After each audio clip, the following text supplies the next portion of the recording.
guys, it's me, Pixie, your custom doll artist. Today's video will be a bit different. It will be shorter, it will contain only the repainting part of the process, and I will answer some of the questions you wrote me in the community tab here on YouTube. Today's character is also, as you can see, rare guest. It's a guy doll.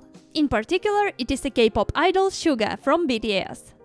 It is also a commissioned doll I made for my customer. He's already at his new home and bathing in rays of love in hands of the new owner. My endless gratitude.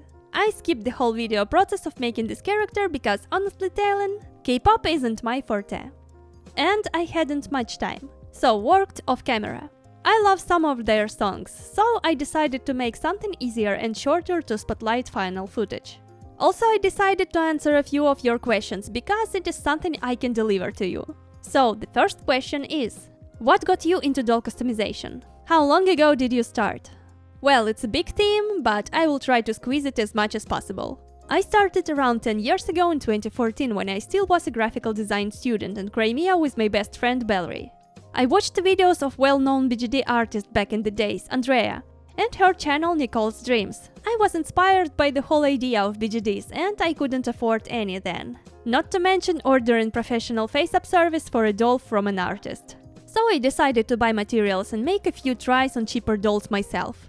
I fell in love with this hobby straight away and began to take my first commissions. Here are a few of my very first tries. And for my customers it was worth only around $2. My very first commissions were free. Now I charge way more because my skill grew, especially my sewing skills. And the second question is also about my first tries in customization. What was the first doll you ever customized? It is very simple because this doll is very special for me. It was a Catherine the Mouse Carrie's doll. The first one I bought for myself. I still have her, but I wiped her old face up years ago in hopes I would repaint her. But I was too deep in commissioned work. Hopefully I will give her the grace she deserves nearest time. Also similar question. I would like to know when and how you started doll customization and if you always loved art. So the first half of an answer you already know. It was quite some time ago. But my brain messes with me a bit, so it feels like not that much passed. And yes, I loved and love art in various forms. Not only dolls. Dolls is something I got proficient with and felt that it was my strongest part. But I also tried digital art, traditional art. I would love to have more of that, but I'm too tired for that at the moment, and cosplay. I adore many forms of art and I love watching other people bring beauty into this harsh world. The next question. How smoothly does the commissioning process for a doll go? Are there setbacks? Does it take a long time? Or is it usually straightforward as long as there is communication between commissioner and artist? For me it is mostly a smooth process. I love my customers. They know what they are buying. I know what I am offering. They are ready to wait for me. And I try to deliver the best doll experience as my gratitude for their patience and support. From the beginning to the end, I try to be open and straightforward about what I can do and what I cannot. I appreciate feedback from my customers as well. I try to uncover most of details of my customer's idea in our conversation before we even start to work on a doll. So that's how I know that the final item will hit the right spot in the heart of my customer. But everything starts with the price. I try to give an estimate, and if a person is ready to pay, I'm ready to spend my time. The next question. Hi Pixie. Hello. We all wanna know what your art process is like. Do you make any sketches of the characters? How do you perfectly plan out what fabrics to use? Hope you are doing well and to many more amazing customs. Love your works. Thank you! First of all, thank you so much for your questions. Secondly, to the answer. My art process now isn't that tricky. My customers send their idea, fan art, photos, references, and I just try to reflect as much of it into a doll format. I can study and prepare myself for a work for a quite long time before taking a doll into my hands. For my original ideas, I made sketches. I still have plenty of them waiting for their time. And here are a few that I already transferred from paper to a doll. Fabric choices are intuitive for me at this point. I promised to make a video dedicated to this topic and I still remember that. I want to make such a video. So, my short answer for this video is I study fashion a bit, I have great experience using wide variety of fabrics, I know color theory from my student years, and from my cosplay background, I know how fabric texture is important. So, it just comes to me naturally. But in one word, Experience. Hundreds of hours of work. The next question. What is your favorite and least favorite part of the doll making process? In my early years of doll making, I would answer something generic like sewing clothes or painting faces, but now it is when the doll is done. It may sound a bit anticlimactic, but at this point it is no secret I got tired of taking commissioned jobs. No matter how much I appreciate people choosing me, my favorite part now is watching a finished doll standing on the shelf. I then can exhale and appreciate how much work I did. Pat myself on the head, you know. The least favorite part hadn't changed from the very beginning. Making hair is the most tedious and annoying part of doll making for me.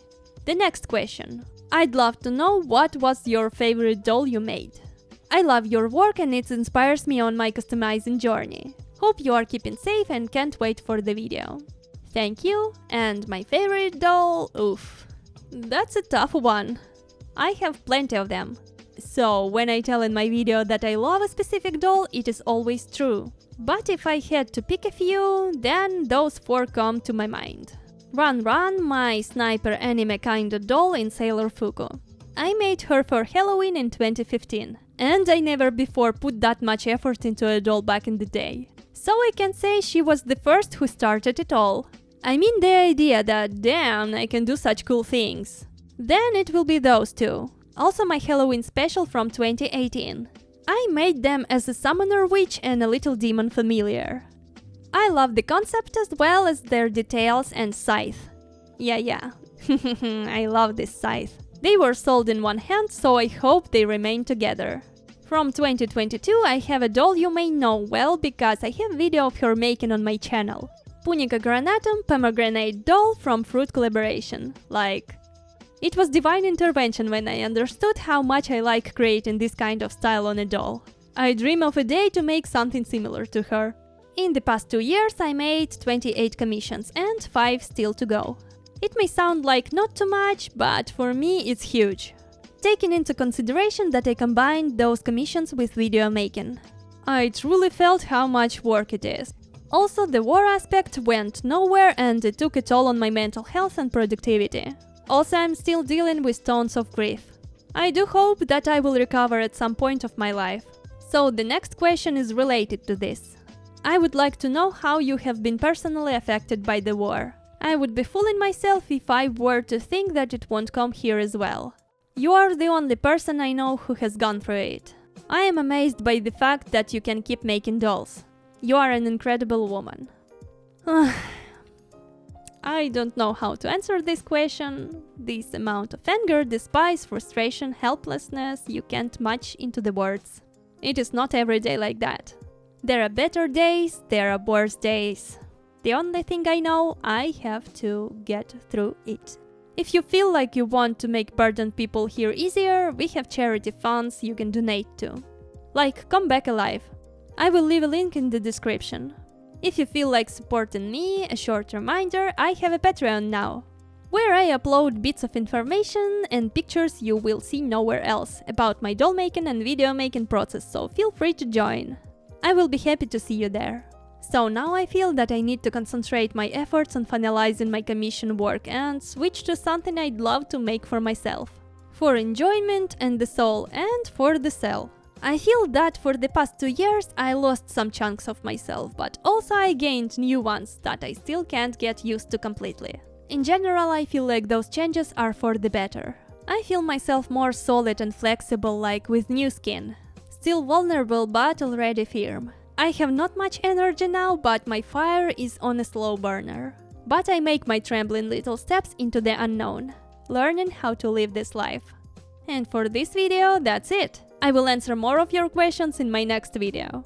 So if you want to ask me anything, feel free doing it in the comment section and maybe you will hear the answer.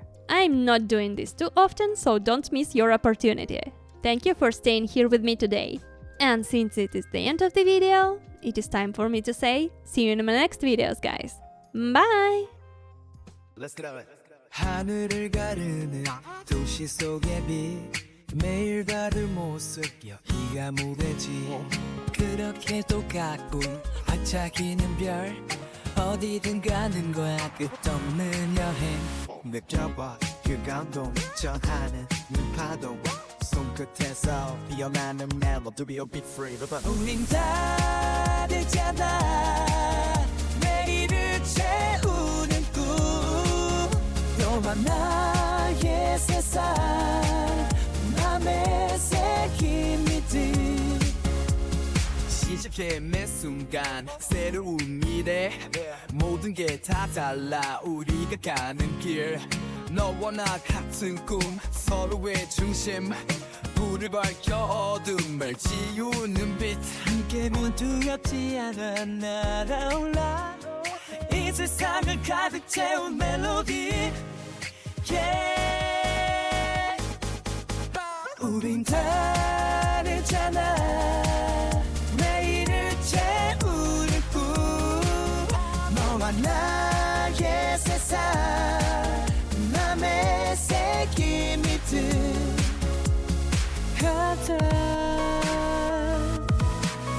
빛이 려 너와 나 하나의 리듬 하자무 후시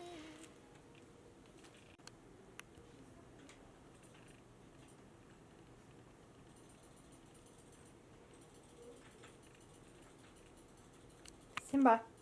Nie. Nie. Ty na ich. Leopardy. Simba.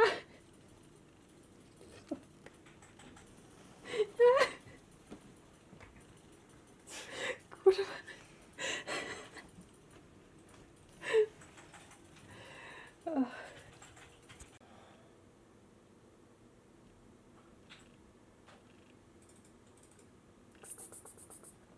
Simba.